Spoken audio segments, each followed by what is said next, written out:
Everything good? All right, perfect. All right. Hey, everybody. We're about to go live here. Enjoy this one. I know it's going to be a good one. All right. So just bear with me as I go through your introduction. All right, Mark, here we go. Hey, everyone. You're listening to Business Minds Coffee Chat, and I am your host, Jay Scherr, and I am super excited today. I've got a fantastic guest in the studio with me. My guest today is a husband to Teresa, a proud father of four, and a grandfather of six. He was born in Germany, has lived all over the world, and moved to Flagler County in 2016. He earned his bachelor's at Florida State University and a master's from Troy University. He served in the U.S. Army for 23 years and retired as a lieutenant colonel. When he's not working, you'll likely find him hiking, camping, being out in the wilderness, and spending quality time with his family. Please welcome the Flagler School's Chief of Operational Services, Dave Freeman. Dave, it is so great to see you. Thank you for being here today. No, thanks, Jay. I appreciate the invite, and it's an honor to be here. Well, thank you for that. I am really looking forward to this conversation. Ever since we first had an opportunity to arrange today, I was really thinking a lot about you and what you're about to embark on, which we're going to certainly talk about during this conversation. But as I was really doing my due diligence and trying to learn as much as I could about you in preparation for our conversation, it really not only did it open my eyes, but it's just really impressive to think about all the things that you've done, all the experiences that you've had, and so I'm really looking forward to today. That's a quick way of saying I'm really excited about our conversation. So I thought a good starting point for us would be maybe for you to share with all of us what is one of the hardest things that you've done in your life up to this point, one of the hardest things that you've done that has really pushed you beyond the edges of your comfort zone? I would say that my time in the military was the one of the first schools that I went to. I went to Ranger School, which was a pretty challenging aspect, and that kind of set the tone for what I would you know, do and be going forward. It was very challenging. It's a leadership school. I'm not sure how much you know about that. And it's challenging mentally, physically, and I would have to say that and just my experiences in the military. So did you before you went in, when you decided to go into the military, had you had a particular expectation? Did you have a kind of a vision for what that experience was going to be like for you? Did you have an idea how long you were going to serve? What was that like for you early on when you were first deciding to serve? Well, my father was a career Army soldier, Hmm. and so I saw the lifestyle that he lived, and we lived, as you had mentioned, pretty much all over the world, different places in the United States. So I knew what the Army life was like. I, at a very young age, knew that I wanted to be a soldier, Okay. and I looked up to my father. I admired him, and that's what I wanted to be. I wanted to be like my father. So, So let's stay on the topic of your dad for a moment. So, as you kind of look back over your life and the way that you grew up with your dad, what was one of the most valuable lessons that you took away from your father that still resonates with you today? I would say just being a man of your word, and your word means a lot more than anything, that you have to honor what you say you're going to do. And so I would have to say that. Now, your mother's still living. She is, yeah. I want to hear the exact same answer to that question pertaining to your mother. Most valuable lesson from mom. That she always looks at others for the good and is always trying to find the good in people and just uh, wants to wants to be around people and wants to help others in need. And so I admire her for that aspect. So, thinking about looking for the good, and let me back up for one moment. I carry a belief with me that we see what we choose to see. If we look for the good, we can find the good. If we are focused on negativity, we'll see the negativity. So with that said, knowing where I'm coming from and knowing what you just shared about your mom, would you say that you lean toward looking for the good in people? And is that something that is important to you? Absolutely, yeah. I do like to. I think I like to look for the good in others, and I believe I'm more of a positive person. One thing that about my current position that I enjoy is that we have weekly staff meetings or cabinet meetings, and we have a great leader in our superintendent. And one of the things that she has reminded us is that every day take some time and look at the positive things. Look at 3 or 4 positive things that are going on in your life. And so I hope to continue to do that when I'm on the trail. When I do my checklist for the day, that would be one of the things on the top of the list that okay, what am I thankful for today, and what are the positive things that are going on? I love that. That is, it's so important because interestingly, we all, as human beings, we have a negativity bias.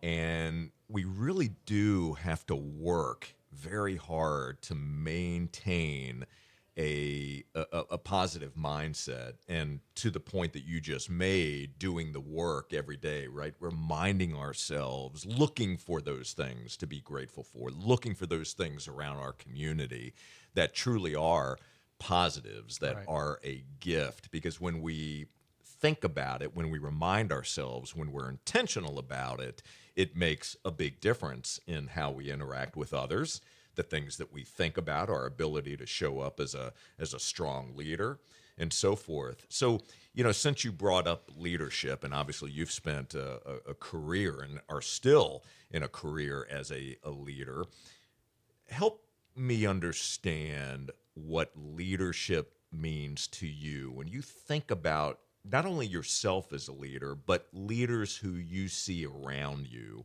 What comes to mind? What are some of the characteristics or attributes of an effective and positive leader? I think one of the most important thing is leading by example, and people looking at you, and if you say what you are going to do, that you do it, and that it's not a facade, and that just lead by example and do what you say you're going to do. And that is one of the most valuable lessons you said you took away from your father, Right. right? Hmm. So have you throughout your career, military and then also civilian, have you run across leaders who had the title of leader but maybe didn't necessarily espouse what you just mentioned? And if so, how did you address that or handle that yourself? Yeah, I absolutely, and especially in the military, when you are rotating into a job or a position, you know that you're going to be in that position for maybe 1, 2, could be 3 years, and that your boss is in that position at probably a different rotation. So when you have leaders that are not so great, you know that you don't have to put up with that particular leader for that long. But for the ones that are really good, you're sorry to see them go. Okay. So, do you regularly assess your own leadership skills and really take reflect on how you're doing and really evaluate yourself against who you were a year ago, 5 years ago? Do you do those sorts of things? Absolutely. I try to. A couple years ago, I completed the Flagler County Leadership Program that Mm-hmm. Dr. Saviak teaches, which Yes. was it was a great program.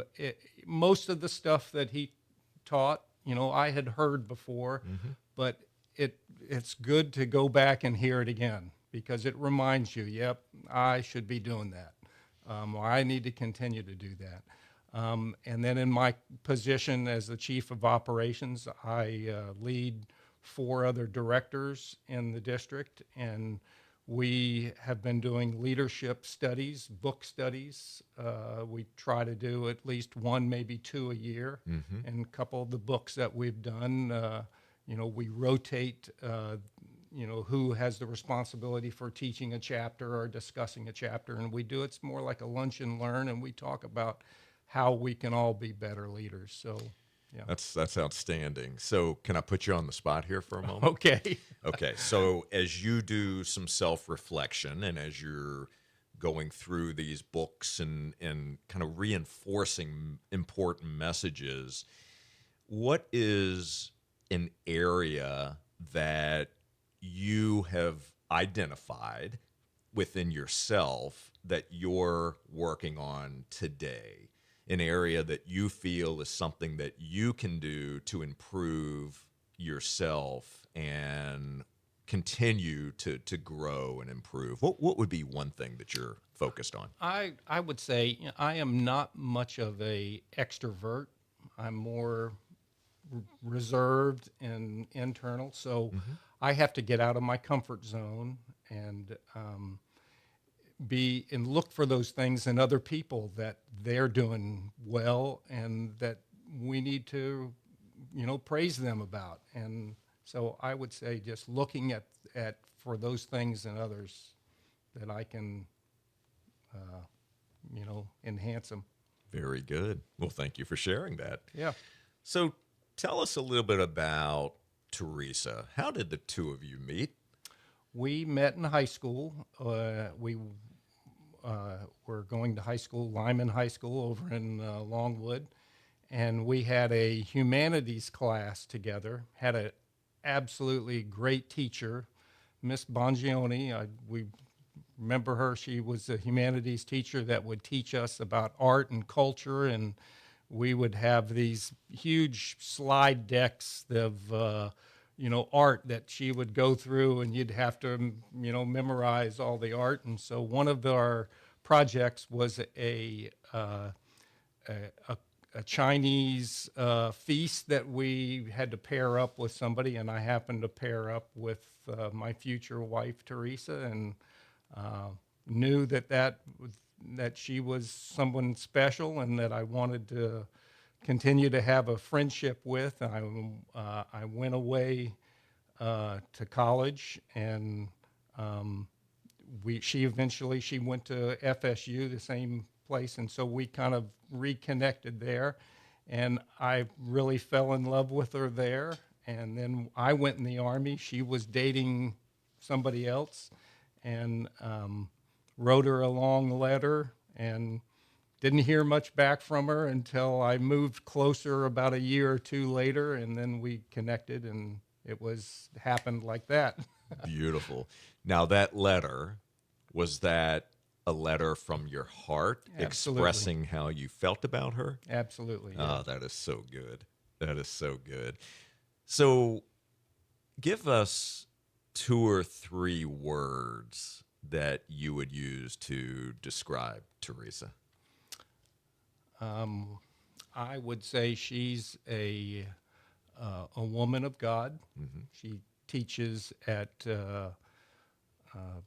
the Baptist Academy here in town, and she has a teaching degree. She could teach in the public school system, but she feels a calling to teach Christian education. So she is a woman of God. She's a dedicated mother to her children and to her grandchildren, Okay. and just loves them all dearly and wants to spend every moment she can with those grandkids. I love that. That puts a smile on your face, doesn't it? Oh, yeah. That's so good. So, Dave, we are going to hit pause on our conversation because we're going to take a brief break to thank our amazing sponsors. My friends, don't you go anywhere. You're listening to Business Minds Coffee Chat, and we will be right back. All right. Great job. You doing okay? Yeah, All doing right. fine. Okay. All right. I love this conversation. Thank you for sharing a bit about Teresa and Sure. a little bit of your personal story there. I think it's always good to be able to see a little more well-rounded view Yeah. of someone. Excuse me. So when we get back, we'll go ahead. I want to dive into what you have coming up and really talk about the mission behind that and why it is so important to you. Okay. Okay. All right. All right. Mark, we all set? Okay. All right, my friends. Hang on just a moment. All right, here we go. All right, we're back. And again, you're listening to Business Minds Coffee Chat, and I am in the studio today with my very special guest, Dave Freeman. What a fantastic conversation we're having so far. We are going to keep that conversation going right now. So, Dave, I want to switch gears here for a moment because one of the things that intrigued me about you is the way that you challenge yourself, not only personally and professionally. We talked about some of the professional things that you do, right? Leadership training and reading books and self-reflection and those sorts of things. But you challenge yourself also mentally and physically. And you have a trip coming up on March 16th where you are leaving for 6 months, I might add, for a warrior hike of the entire Appalachian Trail. So, my friends, for those that are watching on YouTube and listening to our voices right now, that is a 2,200 mile trip that winds through 14 states from Georgia to Maine. Now, I've been on parts of the Appalachian Trail, but I have certainly never hiked the entire thing. And I want to talk about that for a few minutes here. And what I'd like for you to do is first share a bit about Warrior Expeditions, who is sponsoring you on this 6-month trip, and what they do and why this particular trip means so much to you. All right. I guess give you a little bit of background. I've been section hiking on the AT for many years now with friends from when we lived in Georgia and with some folks here in the school district. We have gone up and done some section hiking. So I've always had a desire to attempt to hike the entire trail, to do a through hike is what they call it. So I was doing some research last fall, and I was looking. One of the hardest things to do is the coordination for just resupply and where do you stay and all that. So I was looking for just how do you do that, and I kind of stumbled across the web page that Warrior Expeditions, and it is a private organization that they serve combat veterans, and They have basically three different expeditions, one of them being the AT hike. Basically the first person, they founded it as the Warrior Hike, and now it's the expedition, but the first person to ever hike the Appalachian Trail and do a through hike was Earl Schaefer, who was a combat veteran from World War II. And he was said that he was basically hiking the war out of them. And so that's what this organization, it's for combat veterans. It's an outdoor therapy program where they serve the veterans. There were about 400 people that applied for the program, and they chose about 40 this past year. So I was very blessed and fortunate to be one of those. And it's a great organization with great leadership. They basically fund your hike. They uh, g- uh, give you all your equipment and all your clothing, and then they give you a small stipend for food to go along the way. And then they help you with that coordination aspect of a community group along the trail that you can call for if you need a ride or if you need a place to stay. The Veterans of Foreign Wars is an organization that supports them, so you can call and people help you along the way. And that was one of the hardest things to figure out is the coordination aspect. So And that's something that you were looking for as you right, were doing this research. So it's amazing that the stars aligned and yep. that you found this. Now, speak about the. Well, I was going to ask you a question, which I'm going to hold off on that for just a moment. So you were one of many, right, that applied and you were selected for this. Do you know what the selection criteria was and why or how, excuse me, how you were selected amongst this large number of individuals? Yeah, I think a little bit. There was an application that we all had to apply for, Hmm. and then there was a interview process that we went through, and the interview was a virtual interview, Okay. and they had basically 10 questions. You didn't know what the questions were ahead of time, and then you would record your answer, and you did have the chance after you recorded it, if you messed it up, you had just a minute, 1 minute to answer each one of those questions. And you could do a redo if you wanted to, but you had those questions. I was not sure if they were looking for veterans that had some type of either a disability or either PTSD or Hmm. depression or anything, and I don't have those things, so I was kind of surprised that I was selected. I was happy and that I was, but it was a 10 question process, and they went through all the interviews and figured out maybe it was because I'm maybe one of the older ones and maybe I can't do it next year. You're probably one of the more fit ones. Who knows? Who knows? So you mentioned that you've hiked portions of the Right. trail before. So can you briefly speak to any training that you're doing or anything that you've been doing differently in preparation to be able to manage 2,200 miles versus sections that you've done for the years leading up to this? Yeah, what I'm doing now for training is I have a weighted vest. It's about 25 pounds, and I just go out and hike. So you're rucking. Yeah, I'm rucking. Yeah, Okay. and I'm going on the beach. I'm trying to get some resistance with the sand and just doing that. I get on the incline on the treadmill with it and just trying to train that. I think one of the after I've done sections, and one of the things that I learned is that the less weight you have on your body, the better.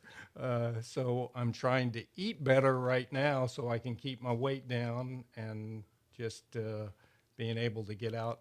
And the less weight, the less resistance you have, and you can hike further and faster. So, in other words, you're telling me the pizza delivery person's not coming to your house. I'm eating cauliflower pizza, I guess.